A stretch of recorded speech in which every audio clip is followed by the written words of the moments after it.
அடுத்தாக பாஜகவுடைய மாநில தலைவர் நைனா நாகேந்திரன் செய்தியாளர்கள் சந்தித்தார். அந்த காட்சிகளை தற்போது பார்க்கலாம்.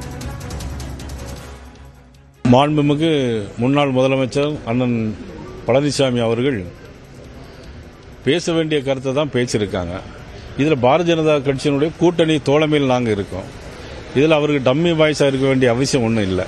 அண்ணன் வைகோ அவர்கள் எப்பொழுதுமே கொஞ்சம் கோவப்படுறது ஜாஸ்தியாக அவருக்கு இருக்கும். கூட்டத்தில் இருக்கும்போதே சத்தம் போடுறது பேசுறது அண்ணன் வைகோ அவர்கள் ரொம்ப எல்லா இடத்துலையும் பேசிகிட்டு இருக்கிறாங்க. நமது பத்திரிகையாளர் தாக்கப்பட்டிருக்காங்க. உண்மையில் அது கண்டிக்க தகுந்தது, வருந்தத்தக்கது. பத்திரிகையாளர் நீங்கள்லாம் சேர்ந்து தான் அதுக்கு கண்டன குரல் எழுப்பணும், நீங்கள் தான் செய்ய வேணும். அதெல்லாம் முதலமைச்சருக்கு இப்போதான் என்ன பேசுறதுன்னே தெரியல. மாண்புமிகு முன்னாள் முதலமைச்சர் அண்ணன் பழனிசாமி அவர்கள் பேச வேண்டிய கருத்தை தான் பேசியிருக்காங்க. இதில் பாரதிய ஜனதா கட்சியினுடைய கூட்டணி தோழமையில் நாங்கள் இருக்கோம். இதில் அவருக்கு டம்மி வாய்ஸாக இருக்க வேண்டிய அவசியம் ஒன்றும் இல்லை.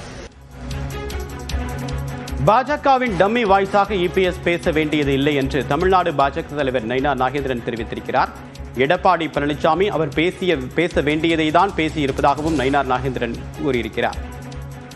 நேற்று முன்தினம் கோவில் பணத்தில் கல்லூரி கட்டுவது தொடர்பாக எதிர்க்கட்சித் தலைவர் எடப்பாடி பழனிசாமி விமர்சனத்தை முன்வைத்த நிலையில் தற்போது தமிழ்நாடு முதலமைச்சர் மு க ஸ்டாலின் இந்த விமர்சனத்திற்கு எதிர்வினையாற்றியிருக்கிறார். அதில் பாஜகவுடைய ஒரிஜினல் வாய்ஸாக எடப்பாடி பழனிசாமி மாறிவிட்டதாக அவர் விமர்சனத்தை முன்வைத்திருக்கிறார்.